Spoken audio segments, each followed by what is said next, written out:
Assalamualaikum warahmatullahi wabarakatuh. Perkenalkan, nama saya Nugraha Santosa dengan NIM 1121290 STI Bung Bedi Jateng.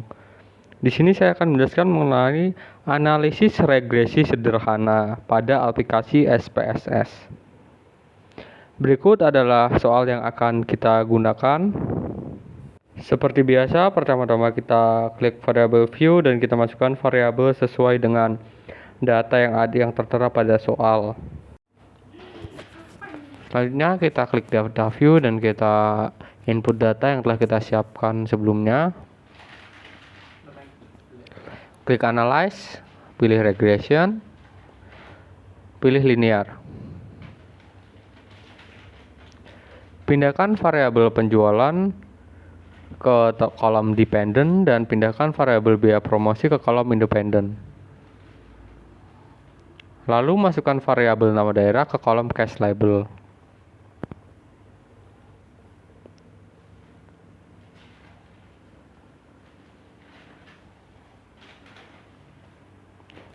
Kemudian isikan metode dengan perintah enter.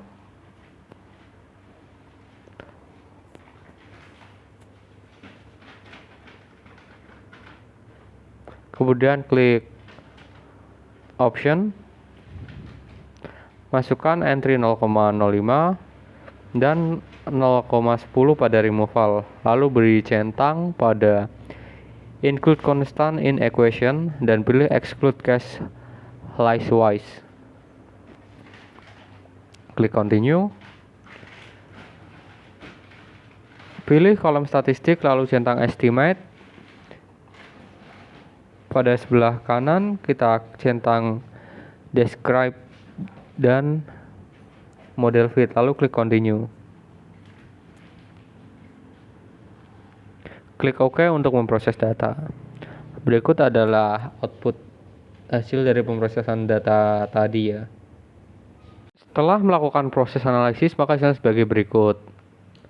Menjawab masalah. Rata-rata penjualan dengan jumlah data 15 daerah adalah 203,87 juta dengan standar deviasi 44,360 juta. Rata-rata biaya promosi dengan jumlah data 15 daerah adalah 25,40 juta dengan standar deviasi 9,657 juta. Yang pertama, apakah ada hubungan antara frekuensi biaya promosi dengan jumlah penjualan? Dari hasil perhitungan didapatkan angka korelasi antara penjualan dan promosi yang dihitung dengan koefisien korelasi adalah sebesar 0,964. Artinya hubungan kedua variabel tersebut sangat kuat. Korelasi positif menunjukkan bahwa hubungan antara penjualan dan biaya promosi searah. Artinya jika semakin besar biaya promosi tiap daerah, maka akan membuat penjualan cenderung akan meningkat.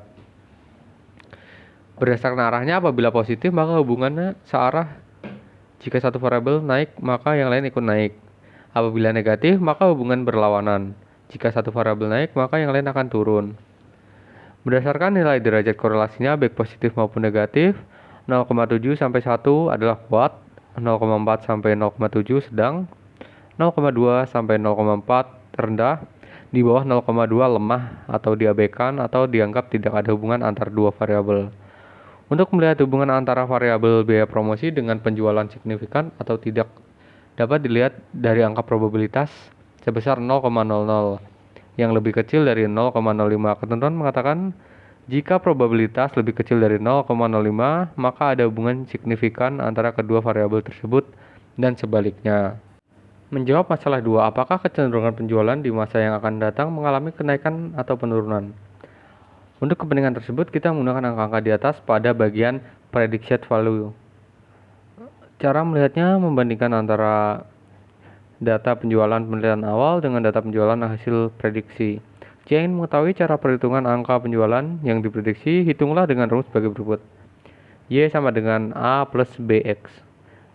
Dengan keterangan Y adalah penjualan, A adalah angka konstan dari unstandardized coefficient, B adalah angka koefisien variabel biaya promosi, dan X adalah biaya promosi pada daerah ke N. Untuk menghitung angka biaya promosi yang diprediksi pada daerah pertama yaitu Denpasar, maka formulanya sebagai berikut. Y sama dengan 91,364 plus 4,429 dikali 25. Sama dengan Y sama dengan 202,089. Untuk perhitungan daerah berikutnya caranya sama. Kesimpulan yang dapat dibuat pada kasus di atas adalah hubungan antara penjualan dengan biaya promosi 0,964 atau sangat kuat, searah, dan signifikan. Kedua, pengaruh penjualan terhadap biaya promosi sebesar 93%. Ketiga, pengaruh variabel lain di luar model sebesar 7%. Yang terakhir, kecenderungan biaya promosi secara umum mengalami kenaikan atau meningkat.